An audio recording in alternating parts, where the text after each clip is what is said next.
Merci beaucoup, merci de votre invitation, merci à Jean-Christophe qui effectivement me fait l'honneur, je suis très honoré plutôt moi d'être invité, je bafouille du coup.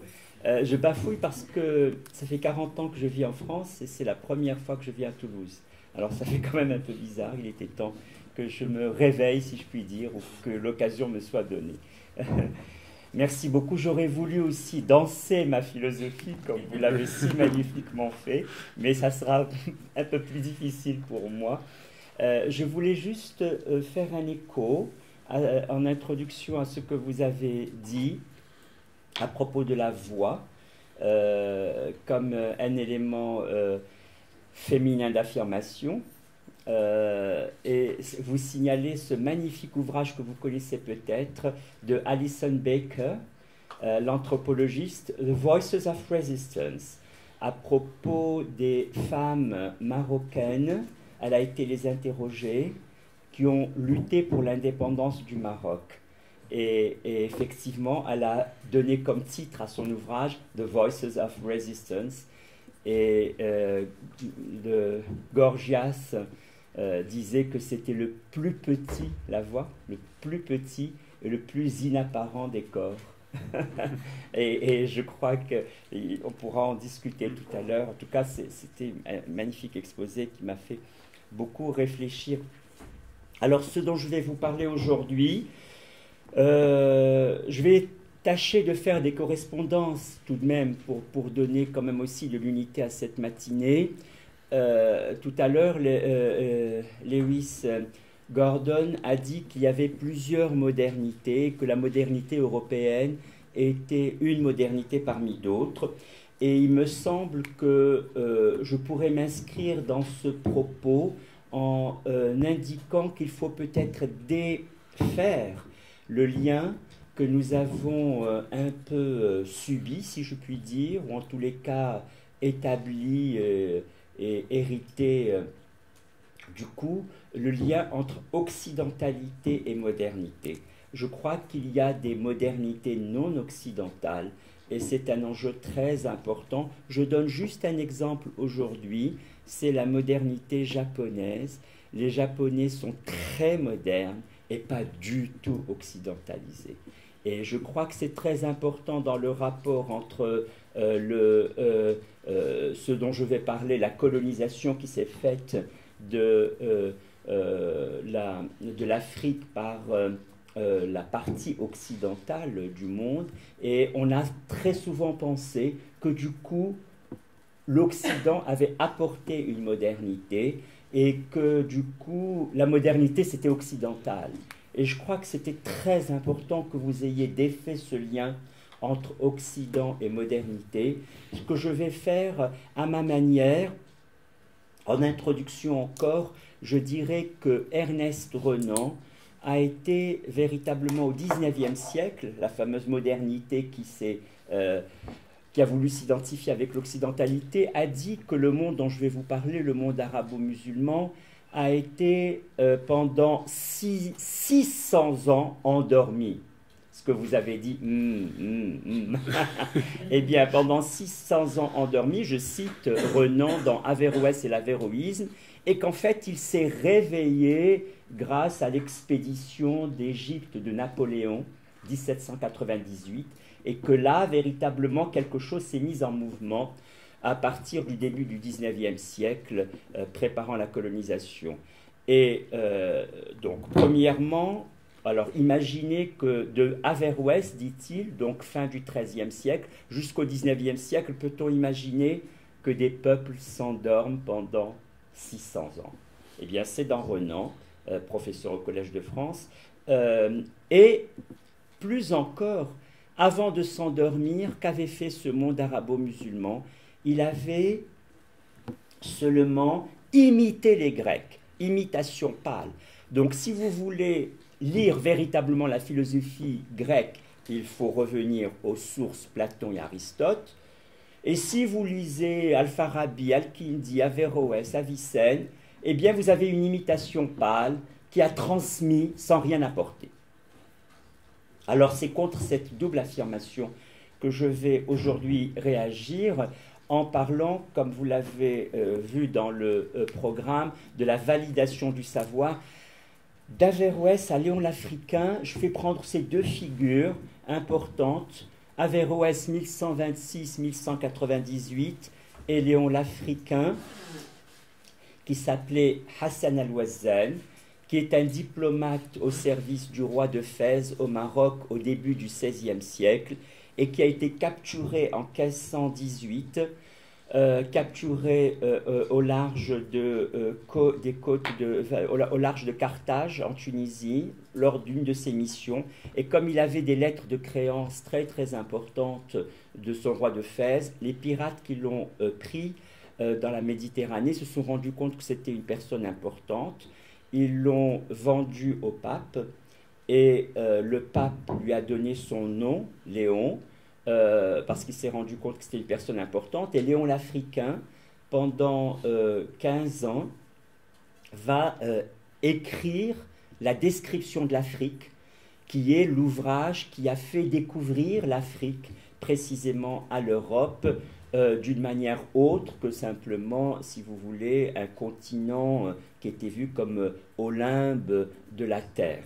Et donc, si vous voulez, mes deux exemples, un, Averroès autour de ce que je vais appeler le savoir valide, et Léon l'Africain autour de la description, ont été des éléments majeurs, si vous voulez, d'une modernité qui a, alors non seulement elle n'a pas été directement occidentale, mais surtout qu'elle a nourri la fameuse modernité européenne et qu'elle a véritablement, je vais vous donner des exemples très très précis, à la source de ce qu'on a appelé la Renaissance européenne des sciences et des arts.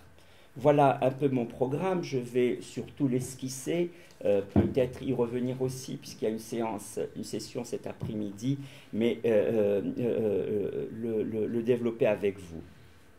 D'abord, Averroès, je vais faire ça en deux temps.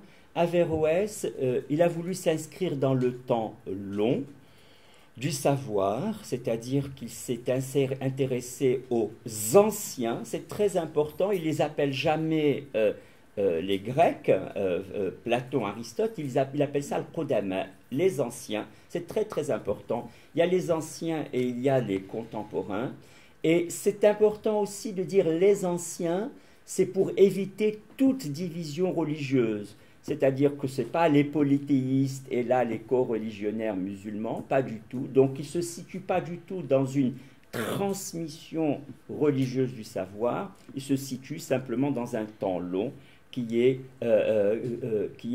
celui-ci. Deuxième indication à propos d'Averroès, c'est qu'il a cherché à justifier la pratique philosophique de la philosophia. Et effectivement, le mot n'existe pas dans la tradition, dans la langue arabe au départ, mais surtout, il n'existe pas dans les textes sacrés, aussi bien les 10 prophétiques que le Coran. Il n'y a pas le mot philosophie. Alors, comment justifier une pratique qui, lui semble très importante? Je vais vous dire pourquoi. Comment justifier une pratique philosophique alors que le mot n'existe pas? Eh bien, il va faire une transposition, une traduction d'équivalent notionnel. Et il va dire la philosophie dont parlent les anciens, Platon et Aristote, Galien, Hippocrate, Platon, Aristote pour la logique surtout, Galien, Hippocrate pour la médecine. Eh bien, cette philosophie dont parlent les anciens, c'est ce dont parle le livre sacré quand il dit Hikma, la sagesse.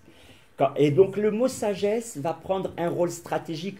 Aujourd'hui, pour nous, c'est un mot quelconque, et qu'on dit, bon, philosophe, ami de la sagesse, on ne voit plus du tout les enjeux. Mais dès lors que vous avez le mot sagesse dans les textes sacrés, eh bien, vous allez pouvoir le labelliser comme étant une des formes qu'a prise la philosophie autrefois, et grâce au mot sagesse, la philosophie grecque va prendre son essor. Mais, très important, le mot sagesse, c'est qu'il va être non seulement pris dans les textes sacrés, mais il va être profanisé, si je puis dire, parce que Averroès saisit des textes, des passages coraniques où il est dit « Dieu enseigne, Dieu vous enseigne le livre et la sagesse ». Le livre et la sagesse. Et alors Averroès va dire, bon, bah, le livre, ça va concerner tout ce qui est de l'ordre du sacré, et la sagesse, c'est la connaissance profane du monde. C'est la connaissance profane du monde, physiologie, médecine, logique, tout ce qui se rapporte précisément à l'élément mondain. Donc sagesse, double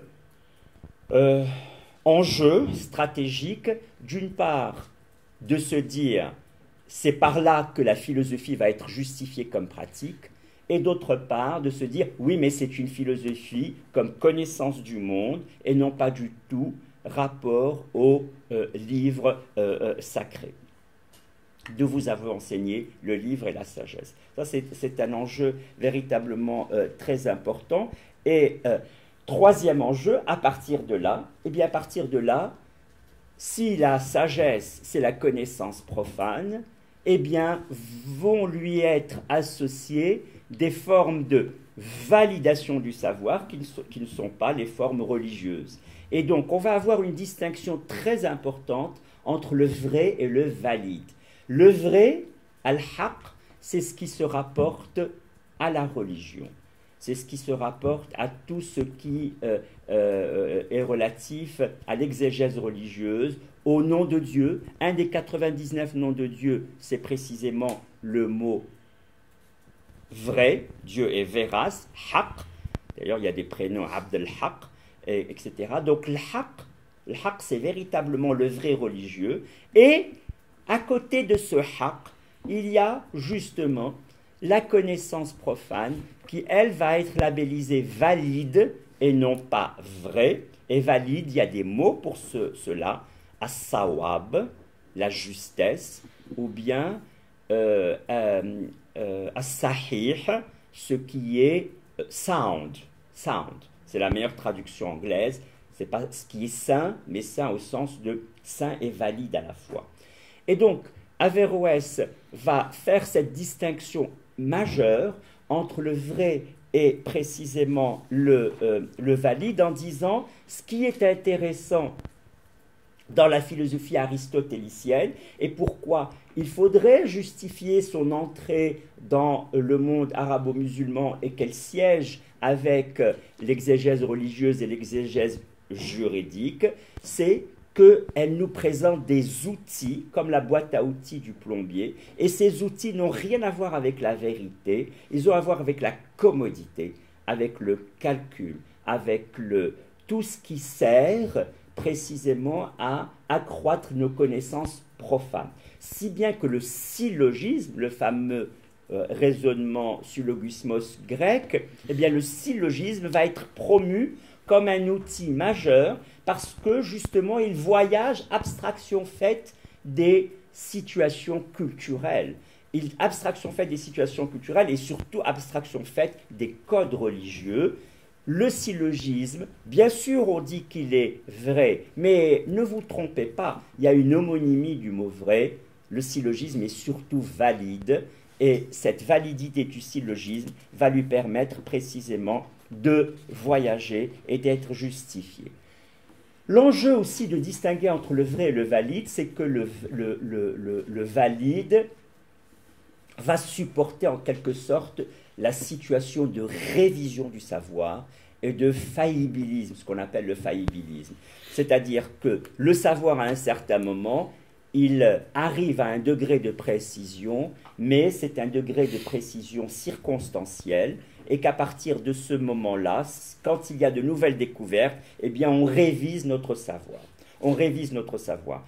C'est un enjeu très très important. Pourquoi? Parce que si j'avais dit que Aristote c'était la vérité, oh oui, mais alors du coup, il y a des choses qui ne sont pas tout à fait compatibles avec les écritures sacrées, et donc je vais avoir un conflit dans la vérité.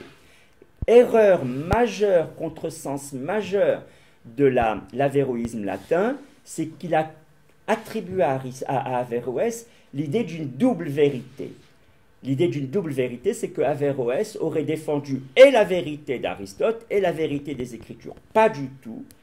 Il a précisément distingué entre le vrai religieux et le valide scientifique.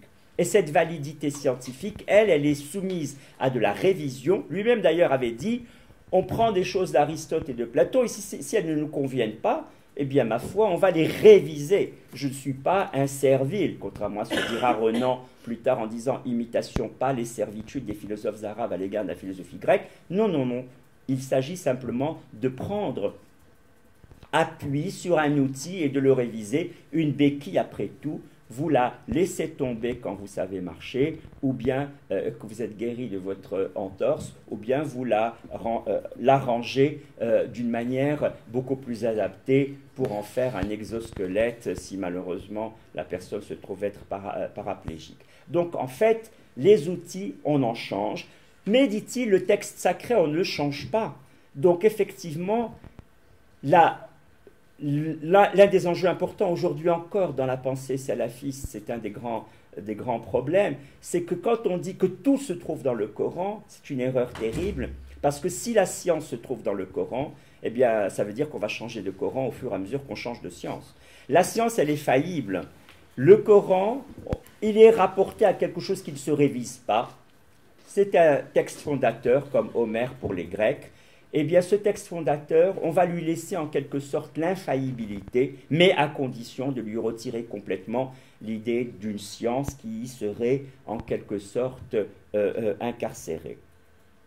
Donc, précisément, cet enjeu important, c'est ce que j'appelle moi la prudence épistémique, une prudence épistémique qui distingue entre la vérité et la validité, qui va permettre de jouer aussi contre Aristote par moment. Je disais qu'il est révisable. Comment? Eh bien, en médecine, Avicenne, avant Averroès, qui était beaucoup plus porté sur la médecine, comme vous savez, Avicenne va dire, bon ben, Aristote dit que le cœur est le siège de toutes les facultés, eh bien, tout de même, on va peut-être réviser ce point de vue en prenant le point de vue des médecins, qui voit bien que c'est quand même le cerveau qui est le siège de cela. Alors, après, il va faire toute une combinaison pour essayer de concilier Aristote qui avait dit que c'était le cœur, la théorie cardiocentriste, et Galien qui avait dit que c'était le cerveau, mais en tous les cas, il prend le pas pour, en quelque sorte, relativiser Aristote par rapport à Galien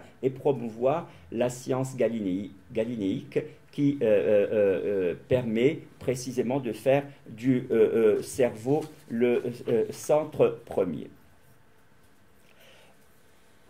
Je reviens à Averroès. Donc, on va se mettre pleinement dans cette connaissance philosophique orientée, validité, abstraction faite de la vérité religieuse, et en indiquant, vous savez, le titre de son ouvrage majeur, qui est traduit en français, mais traduit avec le regard du 19e siècle, merci Lewis Gordon, complètement traduit avec le regard du 19e siècle. Averroès avait écrit un ouvrage, Le discours décisif, avec des titres médiévaux, ce sont toujours des titres longs, où l'on établit la connexion entre, je dis les mots en arabe, hikma et sharia. Hikma, la sagesse, vous avez vu les enjeux, et sharia, la loi divine. On établit la connexion entre la sagesse et la loi divine. C'est traduit en 1908, en pleine colonisation algérienne, par Léon Gauthier, discours décisif où l'on établit la connexion entre la révélation et la philosophie. Contresens complet. Il ne s'agit pas, alors ça c'est des problématiques du 19e siècle, la raison et la foi, le positivisme de Renan et d'Auguste Comte, la raison est contre la foi est contre la raison. Cette double vérité est complètement étrangère aux penseurs médiévaux. Mais malheureusement, elle s'est imposée, et aujourd'hui encore, on vous dit « Ah, mais si vous croyez à cela, vous n'allez pas croire à cela ». Cette contradiction n'était pas la leur. Eux cherchaient, Averroès, mais Avicenne aussi avant lui, Al-Farabi, Al-Kindi, cherchaient avant tout d'établir la connexion, pas entre la révélation et la philosophie, entendez les mots, entre la sagesse et la loi divine. Entre la sagesse et la loi, et pas entre la sagesse et la révélation. Donc il n'y a pas une double vérité, et cette conciliation, c'est que précisément entre la vérité de la loi divine et la validité de la science, il y a un bon ménage. Il n'y a pas d'opposition claire entre ce que la science propose et ce que la religion propose, mais ce n'est pas le même registre. Le registre de l'aura religieuse, de la vérité des textes infaillibles et la pratique révisée et faillible de la science, il y a un critère de cohérence entre les deux. Le vrai, dira Averroès, ne contredit pas le vrai, c'est-à-dire le vrai ne contredit pas le valide, mais il ne s'agit certainement pas d'une double vérité, parce que quand on vous dites une double vérité, c'est comme si la vérité se défaisait dès lors qu'elle se dédoublait. Donc, cet enjeu est important. J'ai parlé un petit peu de la médecine en donnant un exemple. Il y a bien évidemment la logique essentielle. C'est ce que les philosophes arabes ont repris comme méthodologie des Grecs. Et la logique, ils l'ont, contrairement à ce que dit là encore Renan, ils l'ont complètement amplifiée, élargie. Et pour eux, la logique, ce n'était pas simplement les systèmes définitionnel et démonstratif, mais la logique, ça concerne également la rhétorique, ce qui convainc de premier coup d'œil. Ça concerne également la poétique, la production des images. Autrement dit, tout ce que l'on appelle aujourd'hui les actes de langage font partie de la logique. Et cet élargissement de la logique a été un élément pédagogique majeur, parce que si précisément on intègre la rhétorique et la poétique, on va pouvoir regarder avec un œil logique le texte sacré, où pullulent les paraboles et les métaphores et ceux qui cherchent à convaincre de premier coup d'œil. Il est dit dans le texte coranique, les arbres et les plantes se prosternent. Alors bon, les arbres, elles n'ont pas de paumes, elles n'ont pas de front, elles n'ont pas de paumes, elles n'ont pas de genoux, comment peuvent-elles se prosterner? Donc c'était des questions qui étaient véritablement débattues, où ces métaphores-là, la prosternation qui concerne également les éléments cosmiques, était remis en des arguments syllogistiques, mais cette fois-ci avec prégnance du syllogisme imaginatif, dit aussi potentiel, que la métaphore entendue comme un syllogisme, et bien sûr l'antimème grec, l'antimème, le syllogisme rhétorique. Je n'ai pas le temps peut-être de développer cela, je peux le faire en discutant avec vous. Maintenant, précisément, cette distinction va avoir une incidence très importante sur la Renaissance européenne. Pourquoi? Parce que les avéroïstes, Sigère de Brabant notamment, va reprendre complètement la distinction entre le vrai et le valide en disant « Moi, je ne fais que commenter Aristote, je ne suis pas en train de contredire les écritures sacrées. » Et si je ne fais que commenter Aristote, c'est que je cherche des outils, et cela va lui être vivement reproché par quelqu'un comme saint Thomas, qui lui dit, il faut vraiment choisir ton camp, tu ne peux pas précisément établir une simple idée que tu ne fais que commenter Aristote. Dois-tu lui accorder la vérité ou pas? Et Sigère de Brabant avéroïste, je passe très vite parce qu'il faut que j'arrive à la figure, pour les 10 minutes qui me restent, la figure de Léon l'Africain, et bien sûr Copernic 1543, quand il propose son hypothèse de l'héliocentrisme, Osiander, qui en fait la préface, dit « Il ne faut pas prendre cette hypothèse comme une vérité, il faut la prendre comme un outil commode qui permet de mieux calculer les éphémérides. » Donc, la commodité, la vraisemblance, la validité de l'hypothèse sont mises en avant pour la faire circuler. Donc, on va, ce qu'on appelle l'équivalence des hypothèses, on va laisser travailler cette hypothèse avec l'hypothèse ptoléméenne du géocentrisme, de la Terre au centre de l'univers, et de la Terre immobile surtout, et de faire en quelque sorte sur le marché de la science promouvoir les deux hypothèses jusqu'à voir celle qui tient le choc le mieux, celle qui résiste le plus à l'observation de nouveaux phénomènes. Et donc, Osiander reprend cette méthodologie avéroïste qui passe par Averroès et Siger de Brabant, 1543, sur l'idée que ce qui prime d'abord, c'est la commodité des hypothèses, leur validité et non pas leur vérité. On n'est pas en concurrence avec l'écriture. Rapidement, Galilée, 80 ans après Copernic, Galilée, lui, va situer au niveau de la vérité et de la fausseté des hypothèses, et c'est pourquoi, vous le savez dans l'histoire, Copernic n'a pas du tout été inquiété par l'Église. En revanche, Galilée a été jugé 2 fois, 1616 et 1633, parce que lui a mis sur le terrain de la contradiction ce qui n'était que sur le terrain de la cohérence entre la validité scientifique et la vérité religieuse. Mais précisément Galilée, il a dit non, si l'héliocentrisme est vrai, c'est que le géocentrisme est faux, et il a placé au niveau de la vérité et de la fausseté cela. Pourquoi? Parce qu'il ne supportait plus que 80 ans après Copernic, après 1543, donc on est en 1616, dans les collèges jésuites et les collèges dominicains, on continuait à enseigner et à transmettre Ptolémée comme une vérité. Alors il a dit, on ne va pas gagner la bataille si on ne dit pas à notre tour que l'héliocentrisme est une vérité.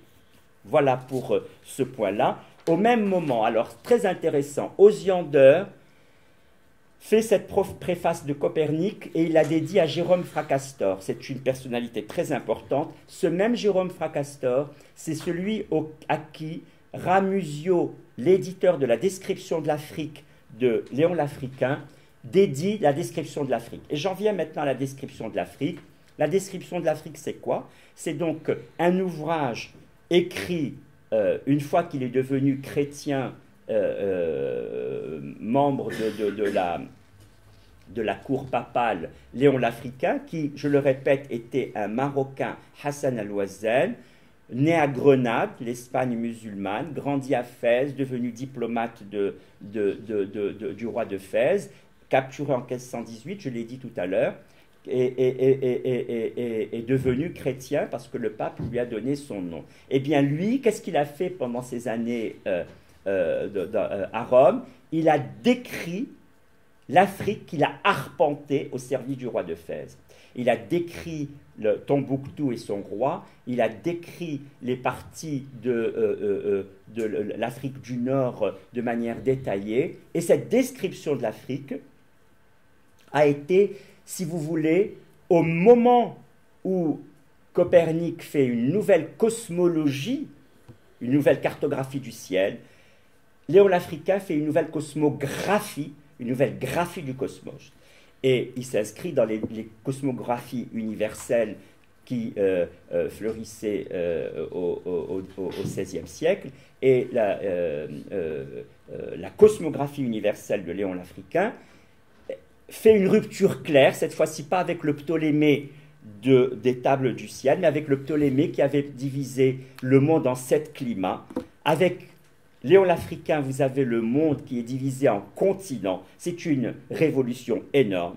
Et il fait connaître cette description précisément aux Européens avec ce qu'Alexandre Coiré appelle l'ontologie magique du XVIe siècle. On accumule les faits, on accumule les éléments de magie, il décrit les sorcelleries, il décrit tout ce qui se passe en Afrique, mais pas précisément avec un regard qui serait un regard positiviste comme celui de Fraser au XIXe siècle, en disant « mais quand même, ils en sont encore à attribuer au nom propre une attitude sacrée ».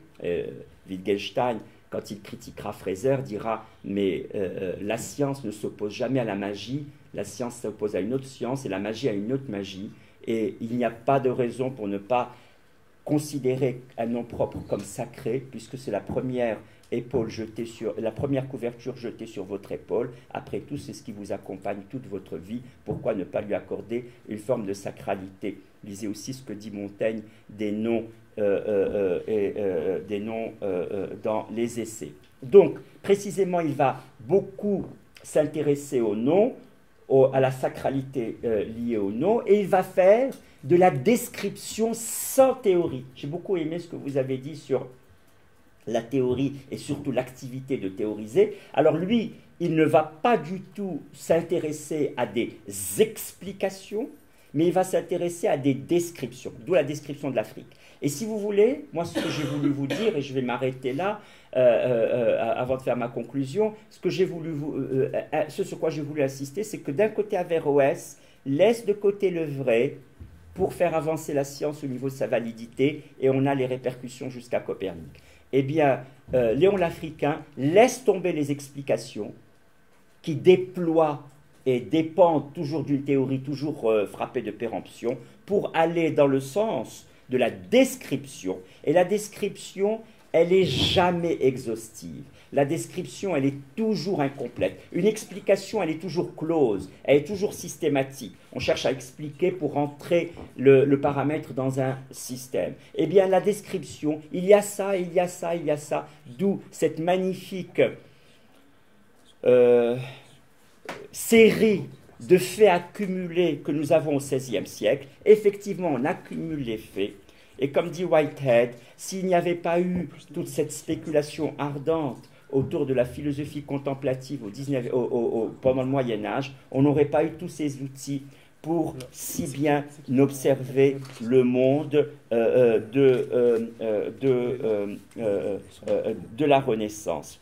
Baudin, Montaigne salueront la description de l'Afrique. Baudin en disant « Il nous donne une indication de la manière dont naissent et meurent les États », c'est-à-dire les genèses des républiques, et Montaigne lui reprend l'exemple du roi Abdelmalik. C'est très intéressant parce que Montaigne fait de la comparaison sans égaler, on compare sans égaler, et il fait de ce Abdelmalik un héros stoïcien. Abdelmalik, si ça vous dit quelque chose, la bataille des trois rois.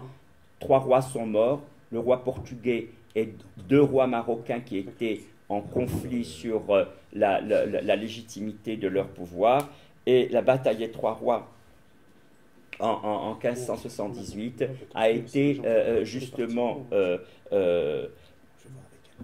vous en avez un écho, je vais dire, pardon, dans les essais de Montaigne, dans le chapitre de la couardise, et tout ce qu'il dit du roi Abdelmalik, qui était le roi légitime, débarrassé par un enthousiaste qui était son neveu, qui a fait venir les Portugais à son secours et qui a démantelé complètement le Maroc à ce moment-là. Eh bien, ce roi Abdelmalik, jusqu'à son dernier souffle, est resté en quelque sorte responsable, d'où l'idée que c'était un héros stoïcien. Et vous avez cette mixité entre la référence ancienne du stoïcisme et cette figure africaine.